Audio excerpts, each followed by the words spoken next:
Hi there, everyone, and welcome to the latest in our Green Live discussions. This afternoon, we're looking at the future of the arts in Scotland. So this is a massive topic, and we're going to try and cover as much of it as we can. I'm really delighted to be joined today by three folks who've got a huge breadth of experience across the arts. I'm joined by Peter Arnott, who is a playwright and a screenwriter, by Lynda Graham, who's the president of the Scottish Artists Union, and by Caroline, Scotland's organiser for the Musicians Union. I'm aware as I'm talking, we're getting a wee bit of feedback. Yes. We'll hopefully be able to sort that out as we go on, but we'll just crack on. The arts have been absolutely devastated by this pandemic. And what we need to look at now is both how do we provide immediate relief for the folk who desperately need it, and how do we build back better? How do we make sure that our cultural sector in Scotland comes back, not just to where it was before, but how can we use this tragedy as an opportunity to build back to something better and stronger? But just to start off with, to get to know the folk who are joining us today, Peter, Lynda and Caroline, it'd just be really interesting to know, on a personal level, before we get onto the work, what have you been up to during lockdown? What have you been watching? What have you been reading? Has anyone bit the bullet and started baking their own banana loaves? Banana loaves. No, my soup making skills improved. I think that's true. Yeah, baking. We got a bread maker which hadn't been used for a few years, but has now been used quite a lot. Although the competition in supermarkets to get hold of bread mix is fierce, I tell you. So apart from but it's been no one I've known in my family's been ill. I mean, I've known people who've got it, but no one's been seriously ill. So I feel very lucky.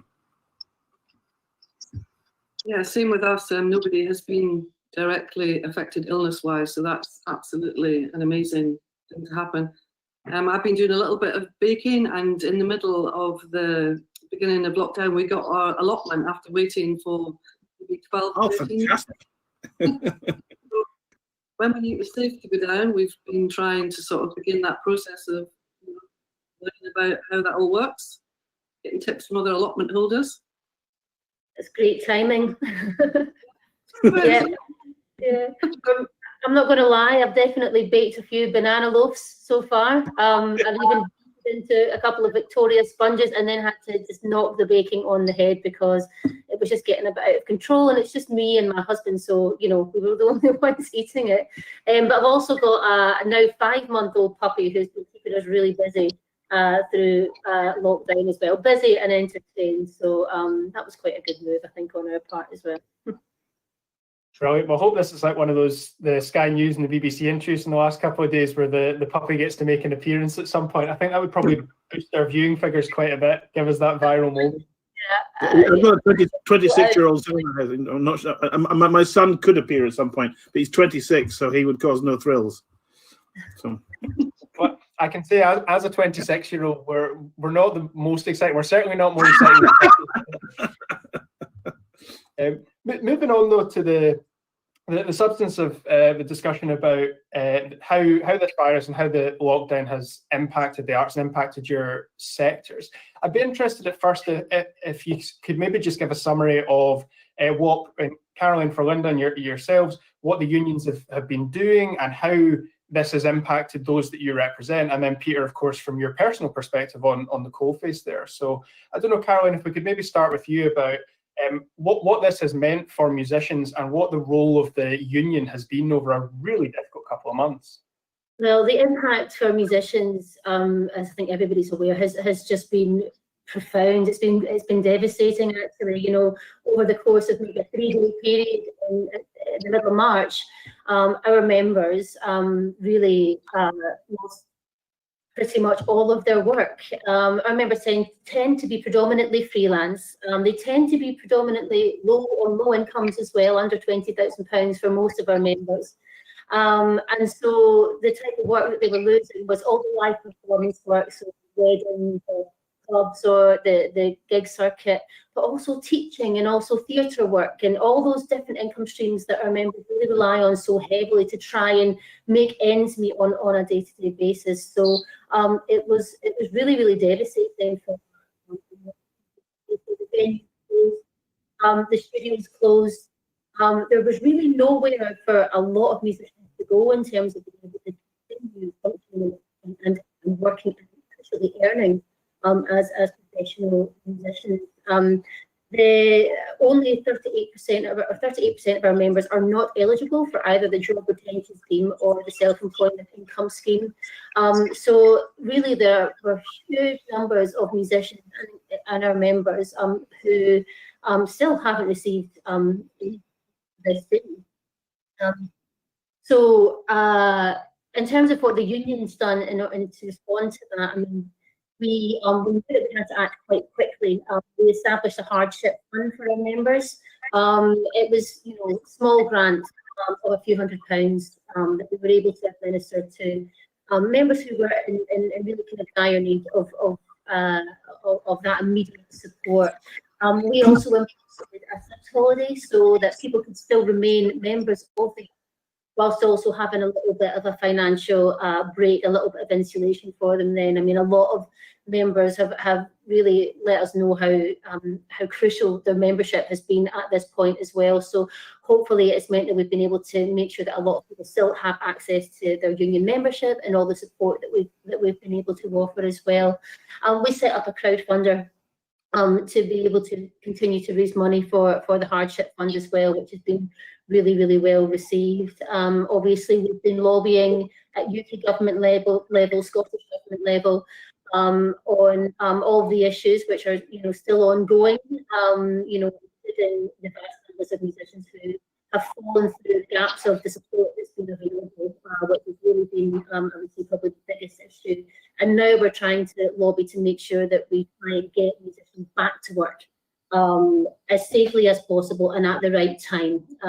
So yeah, it's a bit of an overview on kind of our response.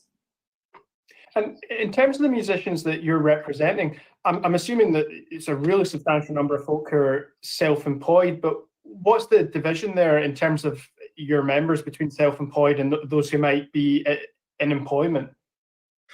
I mean, probably between 80 and 90% of our members will do some form of self-employed, undertake some form of self-employed work.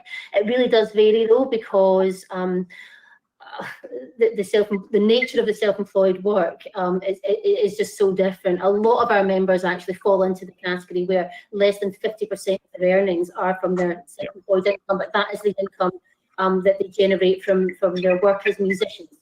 But it really is the vast majority of our members.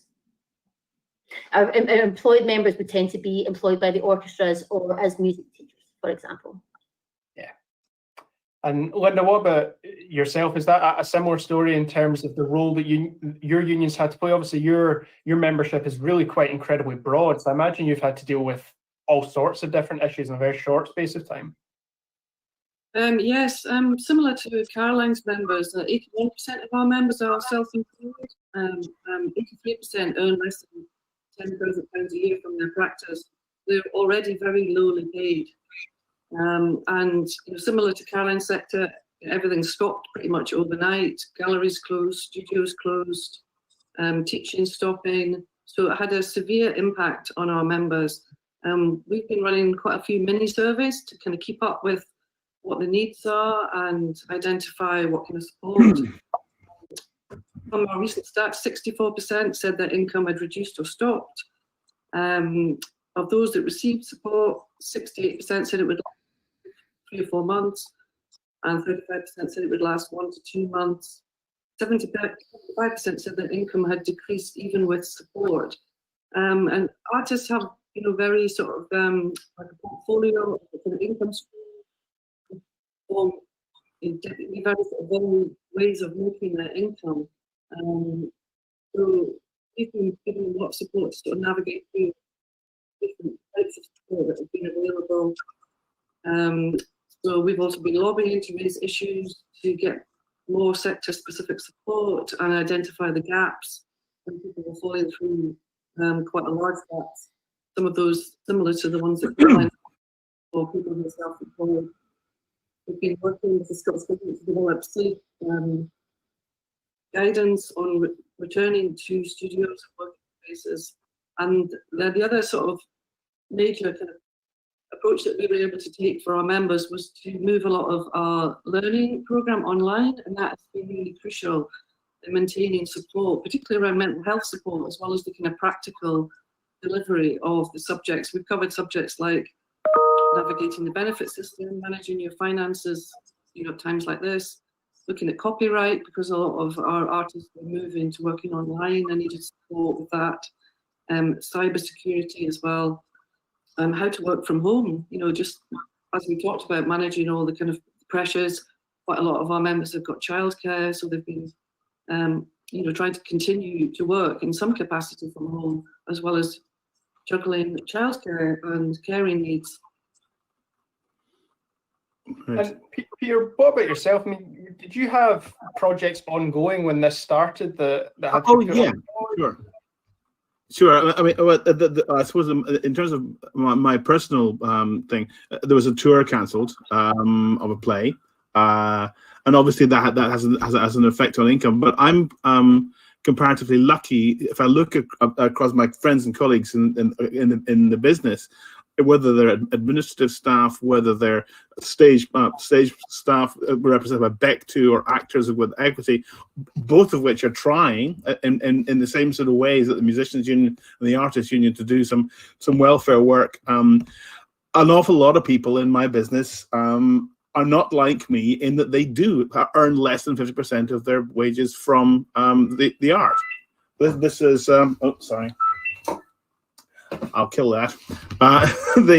So they do. That's my position is comparatively lucky, but the position of my business, which is live performance, is crippled. There's for myself, it's in a strange situation of time lag, in that for me, I was commissioned to write a play anyway.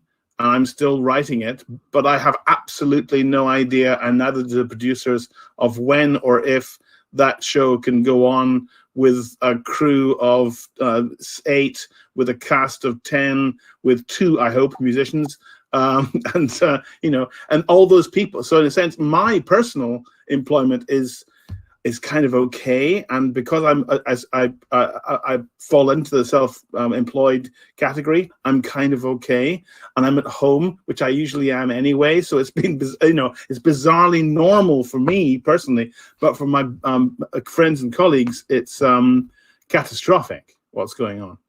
And I'm very well aware that there's a huge range of kinds of employment, and it's almost as if it's taken the virus to make you aware of just how various and involved and integral to the whole of a community's life, live performance and live performers and those who support them are, and just how big this business is, and how we've always known, I'm sure this is true of all of us, how little bank managers understand you when you tell them what's going on.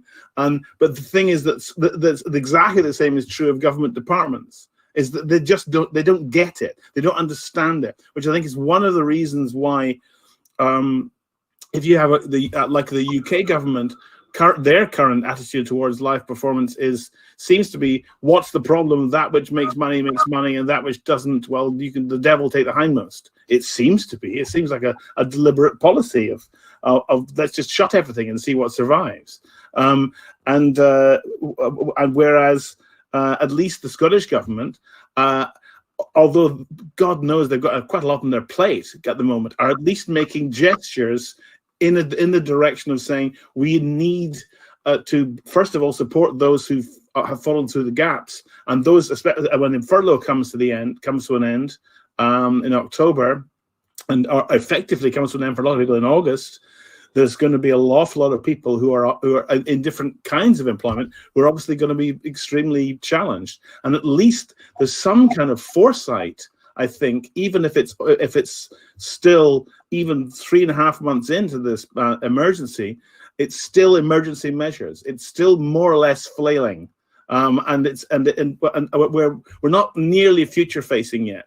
But we have to become future facing, I think. I mean, and that's why one reason why I welcome this discussion, because there's I think that's the way we need to go, and it's very difficult for a party in power to make commitments because people are going to listen to them and they don't know what to do yet, and so they have to be guided.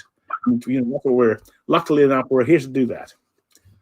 That's it. Hopefully there's lots of civil servants and government special advisors watching us now, so we can have a go at doing that. Just picking up on that point of what you said of the moves the Scottish Government has begun to make. Literally just before we started this, the First Minister announced a new £10 million fund that we don't have the details yet. It was literally just before we came on. I believe it's £10 million for not-for-profit venues. To help get them through. And I would just be really interested in, obviously, we don't have the details and we still need to drill down to that, but what folks' initial reactions are to that 10 million. I'm sure it's welcome. How do you think that's going to be deployed, and what do you think the effective end result of it is going to be? Is this about biding time, or will this be enough to actually secure the future of some venues? Personally, I mean, having not seen the actual detail, the devil's always in the detail with these things, it's definitely welcome. I mean, there have been very strong calls from the live music sector and the theatre sector, certainly, for this crucial immediate support, which is really, really needed.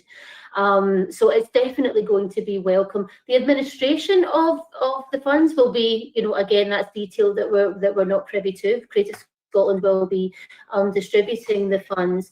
I mean, I suppose what I would say, it's definitely a gesture from the Scottish Government and a demonstration of our commitment to culture. And hopefully this will be, part of an ongoing series of continuing supportive measures, not just for the buildings and the venues themselves, but what we're talking about with the creative industries is that it's an ecosystem, it's a delicate one, so we need also investment in the people and the organisations, and there needs to be a kind of well-rounded package of support, because we're not like the industry that can just go back to work when the furlough scheme ends, and it's not going to be like that. We know that our industry is going to be the last to be able to get back to any semblance of normality, whatever that looks like. It's really, really difficult. Venues can't operate at the moment. It's not financially viable for venues to operate with social distancing measures in place. I think that's quite clear. So, how that money will be distributed in the long term, it seems to me that it's quite short term. It's needed short term, but we do need a longer term strategy, I think. I think that from what I can gather, and because Fiona Hislop did mention March next year, and that it seems that the Scottish Government are saying, okay, here's a chunk of money, here's what we can spend between now and March next year to keep you alive until then. And this 10 million seems to be for theatres. I think live music needs to do its own lobbying.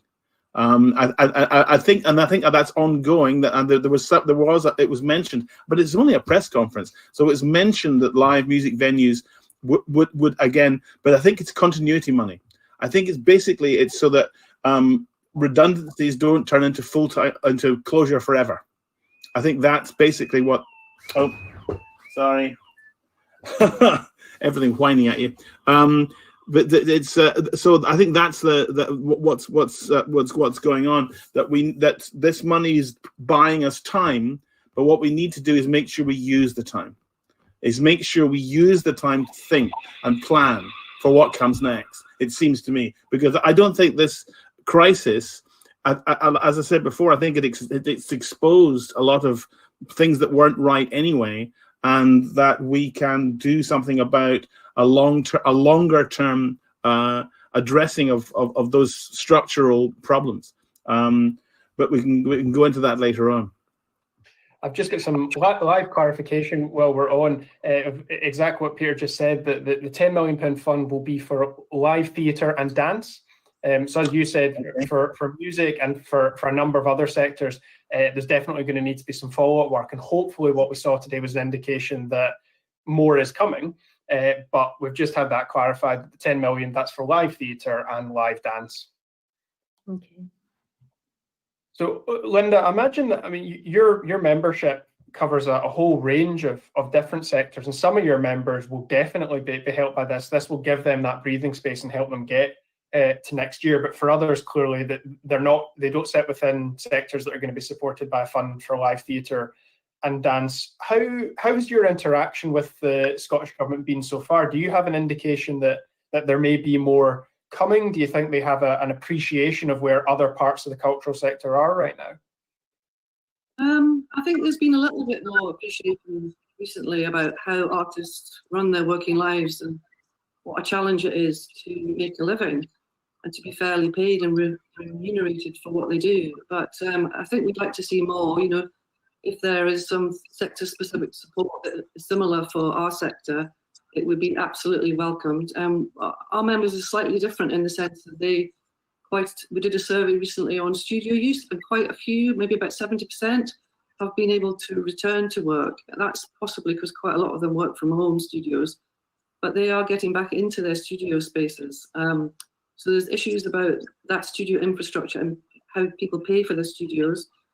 Because the way, you know, artists work, they spend a lot of money buying materials and supporting their practice. So, you know, long term, we need to see measures to, you know, embed that support and sort of strengthen the infrastructure. But I do get the sense that the Scottish Government are listening more, certainly. They've been invited to more meetings, and our relationship with Creative Scotland has been closer in this period, and that's been very welcome. But in terms of the money, you know, while 10 million sounds like a lot of money, the open fund for Creative Scotland is 7.5 million. So, and the bridging bursaries that were set up initially to provide emergency funding, they were used up within a few days. I think they were 2 million when they were extended. So we need to see more of that kind of support, as well as what Peter was saying about some, you know, long term, looking at the sector and how we support artists in the long term and embed, you know, good practice. I'm glad. Sorry, Peter, you go. No, I was thinking that Lynda, you're absolutely right. That there needs to be, in a sense, you do get the feeling that there is a kind of basically enlightened culture that we're dealing with in terms of the bureaucracy and also in terms of political direction.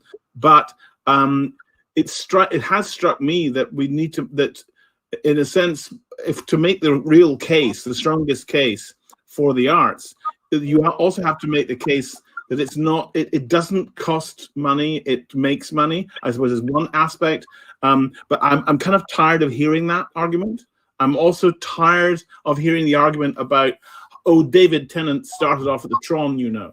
It doesn't kind of what again. It's saying, oh, theatre's where beginners go. No. The point about live performance and about the performers is that they do an enormous amount and could do an enormous amount more, I think, in terms of social good, in terms of community, in terms of education, in terms of, so that for me, in some ways, the most important part of the Glasgow Citizens is their community and outreach department, who have been, for the last 20 years, have been doing extraordinary work that absolutely nobody ever hears about and is very rarely reviewed anywhere. But actually, it's really good. They've done stuff in Berlin.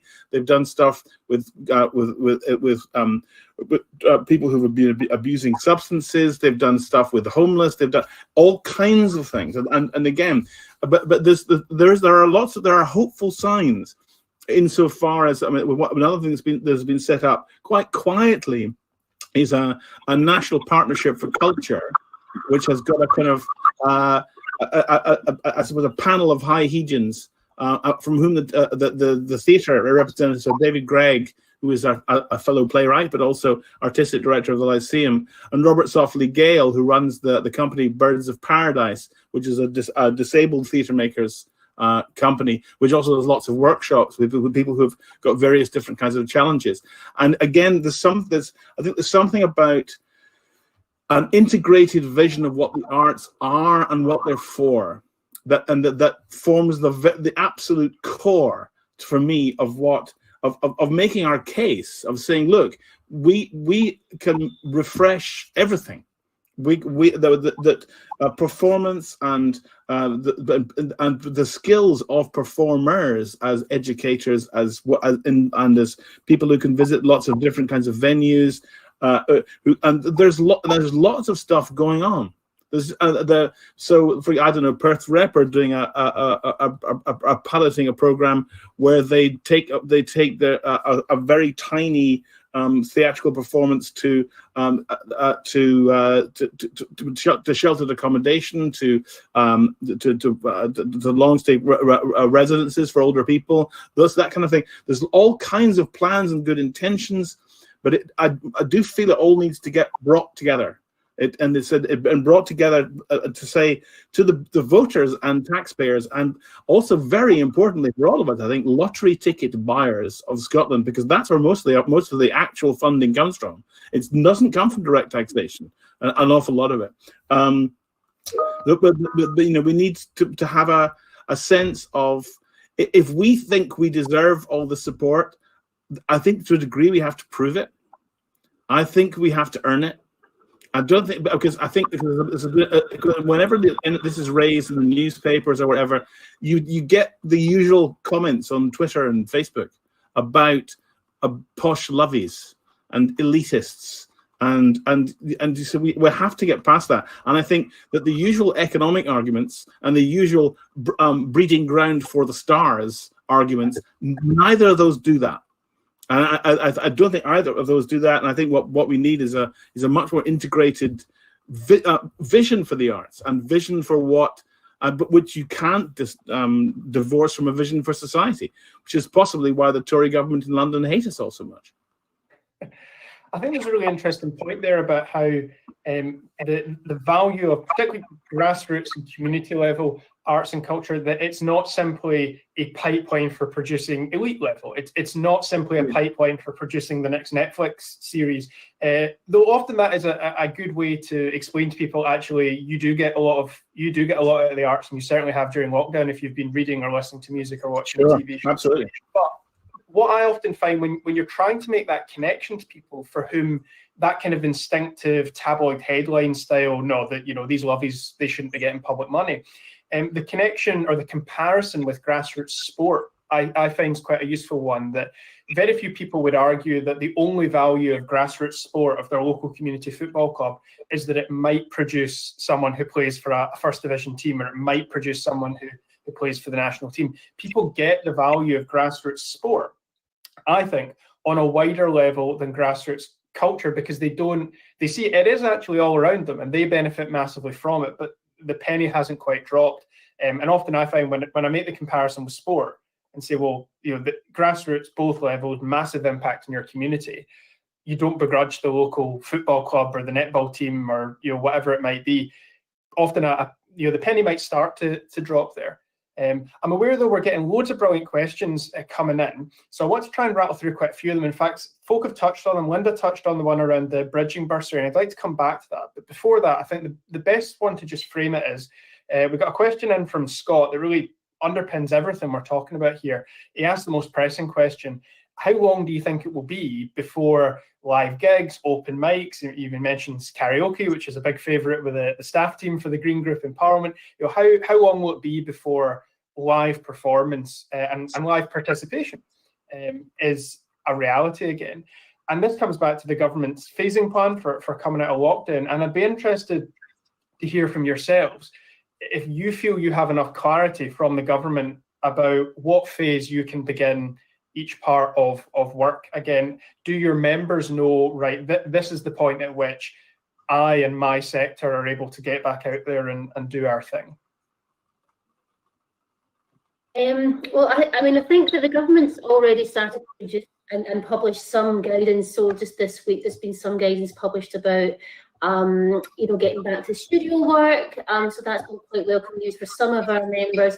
And just today, I think there's been some event sector guidance published as well. I mean, the fact is, it's going to be probably quite a long time before your local live music venues are going to be open again.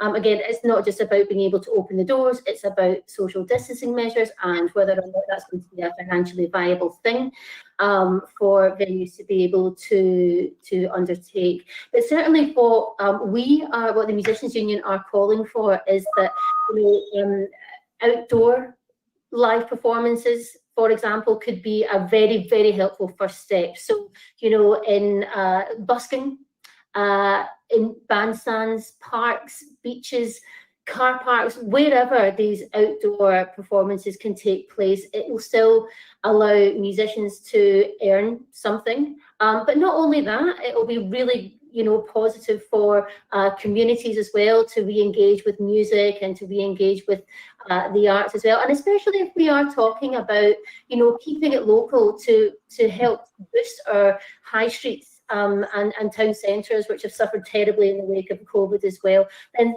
some live music will hopefully provide a nice atmosphere for people to kind of go about their business and enjoy their shopping. But for us, that's a really important first step.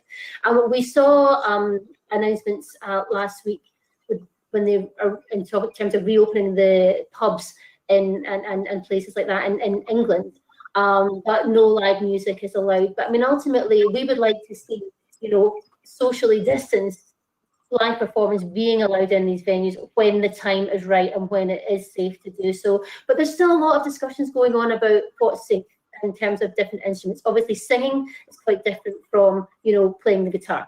So there possibly needs to be a bit more drilling down into that kind of detail when we're talking about what's safe from a socially distanced perspective as well. But certainly, I think there are things that we can do more immediately before we get to reopening all of the venues. Funny, I'm thinking of the parallels there between, I've got a meeting later on this afternoon for my church, where a lot of these same considerations on a much smaller level, and it's not on the whole about folks' livelihoods, but you're just thinking of stuff like singing. We're facing the prospect that we might be able to open up again for socially distant acts of worship, but without any singing and without our choir, and that actually is the livelihood for our church organist. He's on furlough at the moment.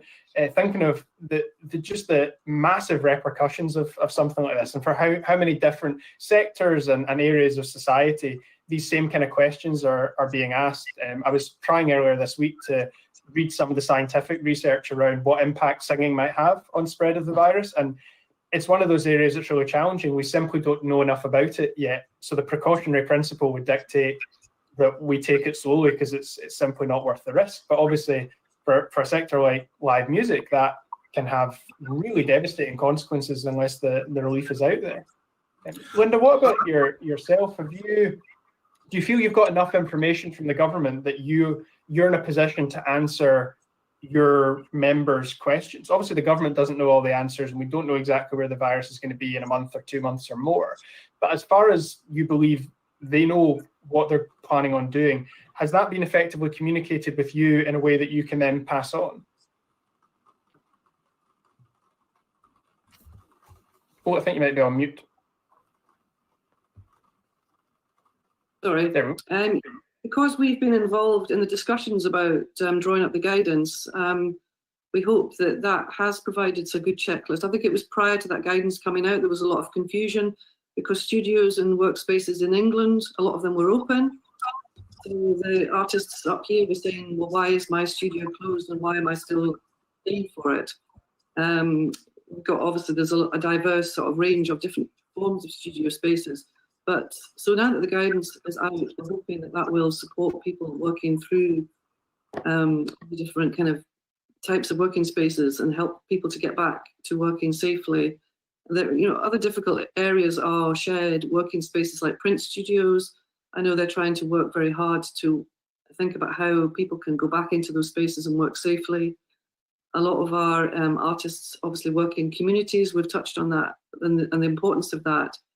to those communities and to the artists to make their living. So I'm not quite sure where that will go. There've been various discussions through other sector organisations like SCAN and Engage, thinking about how that might happen, how much work can go online. They were looking at blended learning when the schools were talking about delivering a blended learning approach.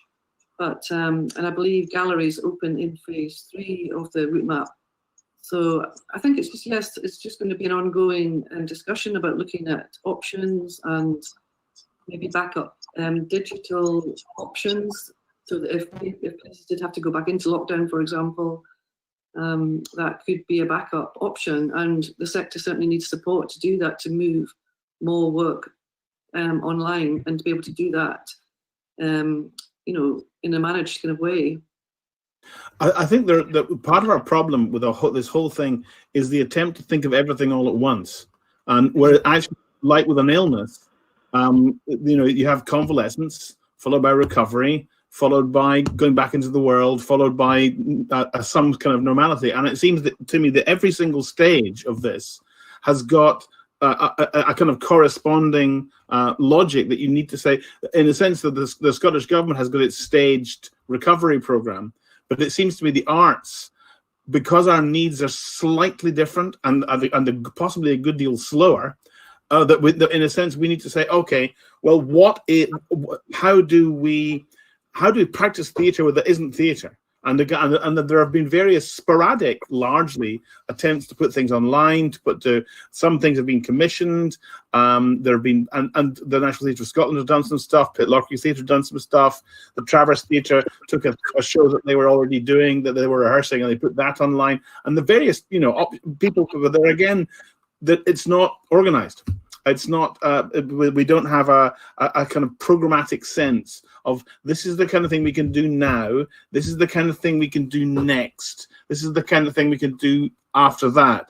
And it seems to me, I mean, I've tried to do a little bit of that kind of thinking. I've written a blog piece on a kind of programs of stages of easing lockdown and of relaunching.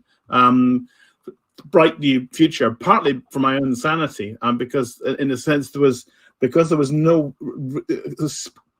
sector-specific guidance really that's meaningful. I thought, well, if no one else is going to do it, I'll try and write some then, and so I did. And so that's around. But and hopefully that kind of framework, that way of thinking about what the different possibilities are what can you do without an audience? What can you do when you start involving an audience in a controlled and small way? And again, outdoors, that's one thing. That's a possibility. Small venues where you can control the number of people. Great big venues where you can move people around. There are lots of possibilities. But basically, the thing is that none of them are commercially viable. Therefore, if you're going to make any of them happen, you need to support each one in turn specifically, what it specifically needs at each stage. And that, in a sense, that's the kind of structural thinking that I think that for example, the £10 million to keep theatres open and keep a continuity of employment, and that's great, that's fantastic. But what it doesn't do is address the next bit. But as I say, I said earlier on, this kind of thing at least shows an intention in Scotland that doesn't seem to exist in the UK. I think it exists in Northern Ireland. It exists in Wales, as far as I can tell. And the English regions are the places that, I mean, when you look at the Royal in Plymouth or the Nuffield in Southampton, these are big, important theatres, and they're not just closing down for a while. They're closing. That's it. They're gone. They'll be flats this time next year. You know, so it's well, I don't want to, I hope they're not, but they might be. And even the Albert Hall are talking about. I mean, I think they're bluffing, but you know, that this kind of thing, if we don't unite, I mean, this sounds very old-fashioned and kind of lefty and socialist and whatever, but if we don't unite into a united front that says, okay, here we are as a sector. This is true of theatre. I think it's true of all live performance. I think it's true of all arts production. If we don't unite things and put them some kind of order and say, look, this is what we can do and when we can do it, then I think that we are in danger of being picked off one at a time. And I think that this is potentially very dangerous. It's again, to coin a cliche, it's if we don't hang together, we hang separately. You know.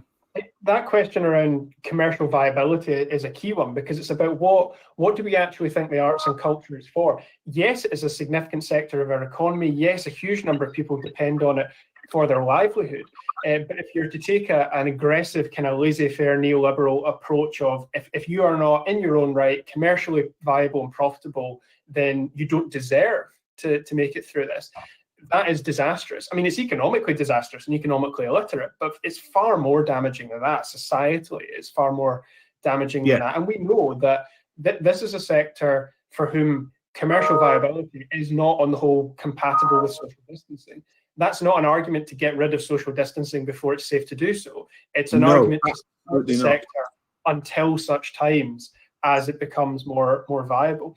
But we're getting loads of questions, and I want to try and rattle through. And as you would expect, we've got quite a few questions in around the question of a universal basic income and what that might mean for the sector, or sectors, plural, what it might mean for artists, and how viable that could be in Scotland. It's worth mentioning that in France, they have brought in what is effectively universal basic income for artists until this time next year. In Ireland, it's not, they have a UBI, but artists don't need to go to a job centre and prove that they're looking for work to receive support if they are practicing artists.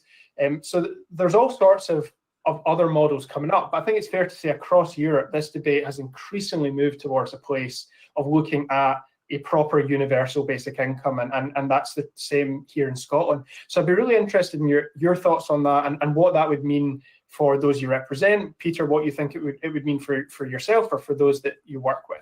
What would a UBI for Scotland's artists mean right now? Well, I think it's you guys first. Oh, yeah, well, we have been looking at this issue for the last few months, just so that our membership are familiar with the different forms of UBI and implementation and the kind of arguments around it. So if there's any of our members actually watching this, we've got a survey out at the moment. You can fill it in and give us your feedback about what it would mean for your practice to have UBI implemented. And we are going to present it to our members at our next AGM to get their feedback on it, so that we have, an official position. But broadly, I would say very much our executive committee are in support of it. It would be transformative, I feel, for artists' lives to give them a sense of security. I realise there's lots of issues around its implementation and how it fits in with, progressive taxation system. There's lots of areas to be worked through there, as well as the complexity of all of the politics around it. But I do feel if you look at other countries that have trialled these systems, it's been very successful, and I think it would be fantastic for our sector. Caroline, what about yourself? Yeah, I mean, it's something that we have heard called for from our members, really since the middle of March. That this is what the creative sector needs. It's such a precarious profession to have, and this has really just exacerbated the situation that so many are in. It would be criminal to lose all of the amazing talent that is out there because they can't afford to sustain themselves through this crisis, which is not of their making and is not of their fault. About a fifth of our members have told us that they don't think that they're going to be able to afford to continue to be professional musicians post-COVID, and 35% don't know. And that was from an impact poll that we did a couple of months ago now. I can only imagine that those figures are potentially exacerbated as we haven't had any further indication of any further financial relief for our members. So yeah, absolutely, anything that's going to reduce the precarity in the situation that all of our members face will be absolutely welcome. And it's something that we've seen, really not always in its absolute form, but we've seen, countries like France have had social security for for created when they've been in between jobs. You know, there might be steps to get there before, you know, it might be a step-by-step basis. There's a much wider discussion that I think that we need to have. And again, I think it's something that is being far more openly discussed at Scottish government level, where it has been, you know, completely batted out of the park at UK government level. So these are conversations I think that we need to continue to have. I think that's right. I think that it may be some way down the line, but I think that what we can do now in this critical phase is commit ourselves to a genuine root and branch reevaluation of exactly how all this works. Whether a UBI scheme, and again, of course, there are those who would advocate a UBI scheme for society as a whole. And there are those, among them the Green Party, I think, and a UBI system for artists. I mean, the first thing that strikes you is like, okay, a UBI system for artists. Who decides who's an artist and who isn't? And they go, that's going to be a fun discussion. But that aside, I do think that if we should be looking that in something like 3 to 5 years, if we can use, terribly, but the bomb that has just hit us, to say, okay, there's no such thing as normal anymore. And there's no returning to the past. It can't be done. Therefore, we have it. I mean, we have, and this is a bit of a cliche now, we have the chance, if we have the will, to rebuild the kind of art in the kind of society we'd like to see. We do have that chance. We'll probably blow it because we're human, but nonetheless, I think if there's nobody other than art, if artists don't say, "Hey, look, well, this is what you could have," then who else is going to do it? Yeah, Lynda. I just wanted to say, yeah, there are. I know we've talked about how difficult the implementation of UBI could be, but there are models that have happened before in this country and in Scotland to look back on and use as good practice and an indicator of what could happen. There was the Fuse programme in the 1990s that promoted artists who in Scotland went on to win the Towner Prize, like Douglas Gordon. And I'm old enough to remember the Enterprise Allowance Scheme back in the 1980s, which I remember. Really, yeah. But you know, when I was the artist that I was involved with when we started the Collective Gallery in Edinburgh, it was absolutely crucial to their practice and supported them to develop. And these kind of grassroots organisations are so important for their sector. Yep. I think the politics of this are interesting. I mean, Peter, you mentioned that the Greens support this. I mean, I remember when the Greens were kind of politically out on a lonely little island on this one, it was seen as quite an eccentric idea. And it's been really noticeable over the last 5 years or so, but incredibly over the last 3 months, just how mainstream the idea of a universal basic income is. And not just for any one sector, not just for arts or culture, but a universal basic income. And you know, we've been delighted to see that the First Minister has been saying positive things about it. Labour have certainly moved towards a place where they are certainly very interested in it. I'm genuinely not sure what the Liberal Democrats' position is, but I know one of their leadership contenders certainly is advocating for it.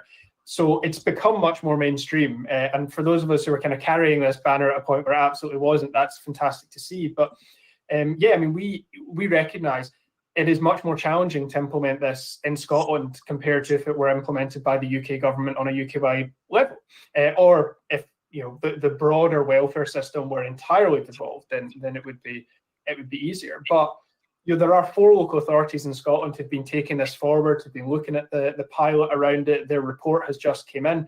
There is a viability here, and as Peter says, you know, that there is no going back to the old normal. We can define a new normal, and on one level, there's a convenience of timing in that there's an election to the Scottish Parliament next year. So there's an opportunity for us to have this debate ahead of an election and for the public to give a verdict on it. UBI could be one of the key issues of that election campaign and give the public an opportunity to say, yeah, actually, we think this is something that needs to be explored. We think that we should be looking at every way that this could be implemented, or to do something slightly different. I mean, obviously the Greens will go in saying UBI we always have, but this is the opportunity to have that debate, because we have not even a once in a lifetime, far more than that, that this is an utterly unique opportunity to define a new normal, and to define a new normal that doesn't have the structural failures that the old one had.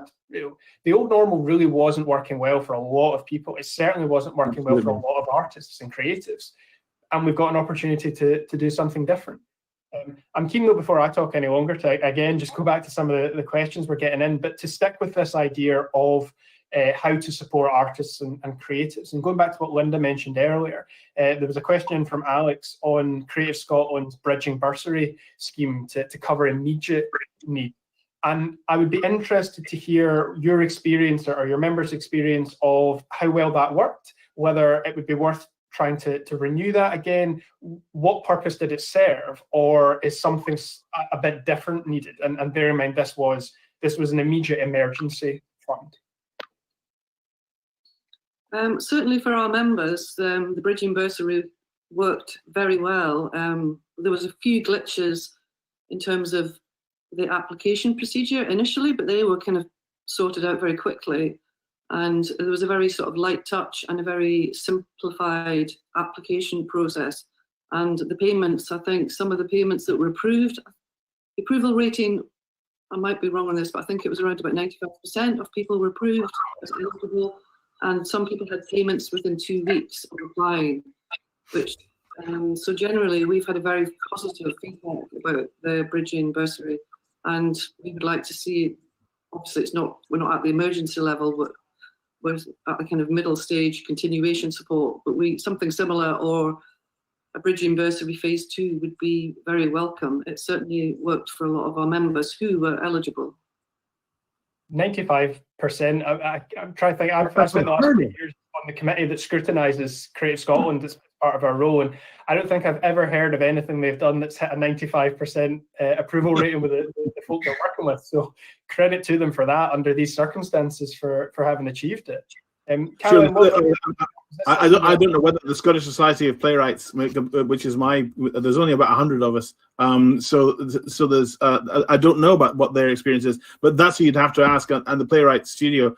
But I don't know how well the bursary scheme has worked for the profession, our profession as a whole, because it's a bit less concentrated. But I don't have the expertise. Sorry to Caroline. Yeah, I mean, I probably would echo what Lynda's members have felt as well. I think the key part of it was, the how quickly actually it was administered, because I think maybe for a lot of people who've potentially applied for the odd bit of funding through Creative Scotland in the past, it can be quite a lengthy process, depending on which fund it is that you're actually applying for. So I think that it exceeded a lot of people's expectations, and at a time when actually I think the Creative Scotland helped musicians, the Musicians Union, PRS for Music, all of these organisations rallied, I think, and did understand that this money was crucial, and that it couldn't wait for weeks and months, that it was needed imminently for artists who had lost income streams with immediate effect. So yeah, I mean, I think it's been positive, certainly anecdotally from what I've been told. Yeah, we had to encourage our members to apply, because similar to what Caroline mentioned there, previously Creative Scotland's application process has been quite difficult to sort of navigate. So this was very welcome. So moving on to just one final submitted question before we get everyone's kind of closing thoughts. And apologies to everyone we've not been able to fit in. It's been a great discussion. Those are questions, and if anyone any of our panelists want to answer some of the comments that are coming on Facebook and things later on, do feel free. But we've got one here from Michael, he's doing a PhD at the GSA, Glasgow School of Art, and he's asking if PhD students should be able to get loans for their studies, and asks a wider question about support for those who are doing PhDs in the arts, because funding for that is extremely thin. I've actually just written to the Scottish Government about the situation of PhD students at the moment, not specifically to the arts, but PhD students across the board, because there is broadly a lack of support and funding there. But it would be great to hear from yourselves if you have any thoughts, or if your members have ever raised anything around this interface of arts and education, particularly at that high level, taking on PhD. Do you believe that there is support there? Are people being encouraged into this? Is it a viable path, or are we still in a place where actually, if you want to do a PhD in the arts, it's often so challenging that it's putting brilliant people off? Well, we've had some feedback from PhD students, but it was recently in relation to how they didn't qualify for the sector support that was out there. We haven't had so much involvement with PhD students on a wider level, but we have a new graduate membership which is just recently been set up. So we would welcome any sort of issue they wanted to approach us with specific questions or support that they might need. We would absolutely welcome that. And I just know anecdotally that doing a PhD is a very, challenging process, getting the funding for it, being able to sort of, meet all the sort of requirements of the focus of doing a PhD, particularly if you have childcare needs and these kind of additional things in your life, because you tend to be older when you're doing the PhD, is challenging. Yeah, definitely, Michael. If you're still watching, do feel free to drop me an email, and when I get a response from the government, because I've asked about exactly this, I'll pass that on to you. But if you're not already a member of the Artists Union, please do take Lynda up on that. I feel pretty passionately that everybody should be in a union.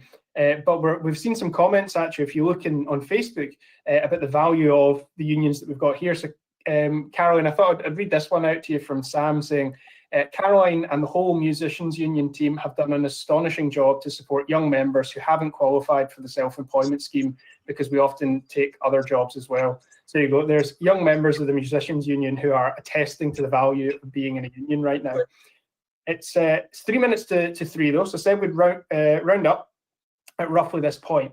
So I'd just be interested in everyone's wider thoughts, anything that we've not touched on yet, but what's your kind of 2 minute soapbox pitch for where we go from now? And I realise that there will be an impossible number of subjects that you won't be able to cram into that.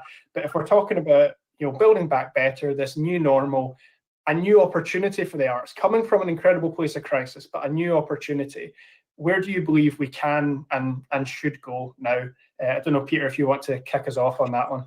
Well, I was actually going to jump to the other end briefly. In there are in the entertainment unions, but if there are any actors or stage crews watching, then do get in touch with BEC2, get in touch with Equity, get in touch with Scottish Society of Playwrights, because they can at least point you in directions, even if they don't have the funding themselves to do things.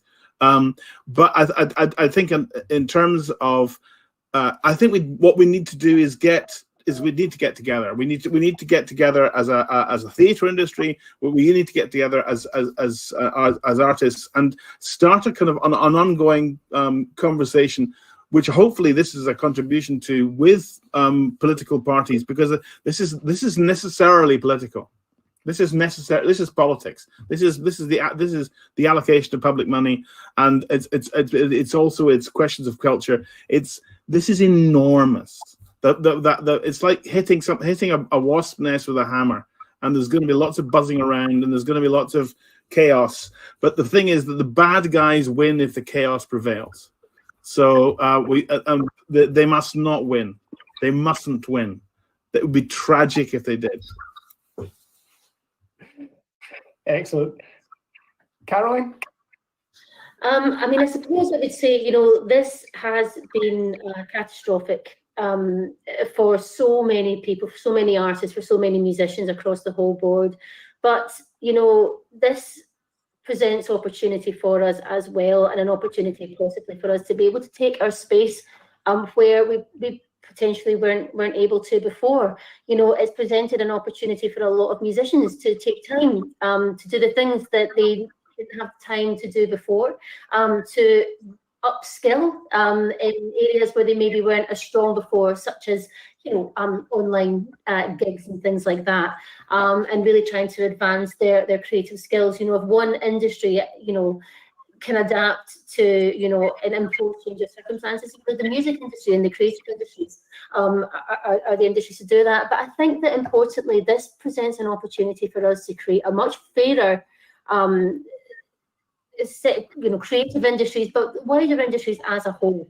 You know, I think that if anything, it's exposed the precarity of our industries, and also the unfairness that we see across the board. So I think that we need to take those opportunities, and hopefully, you know, through unions and through the unions working together as well. You know, we've been, you know, meeting very, very regularly with the Artists Union and BEC2 and the NUJ and Equity. We've been having regular meetings. So I think from that perspective, you know, there are positives that we can take from it, because those are things that we will, you know, that will continue. And Lynda? Yes, I think I'd like to echo that. There has been space and obviously a reason to come together for collective action. And we've had a lot more contact with our members, you know, remotely through this period, and that's been very positive, as well as like taking time to look at the sort of wider sector and how we do begin to support people. I mean, one area we've not really touched on so much is accessibility and diversity. That's something that we've given some thought to in our union and during this time, and just to, you know, to have more investment so that people can pay proper union rates, support a living wage, implement fair work principles, and just kind of, you know, treating artists and performers, writers with the respect that they deserve, really.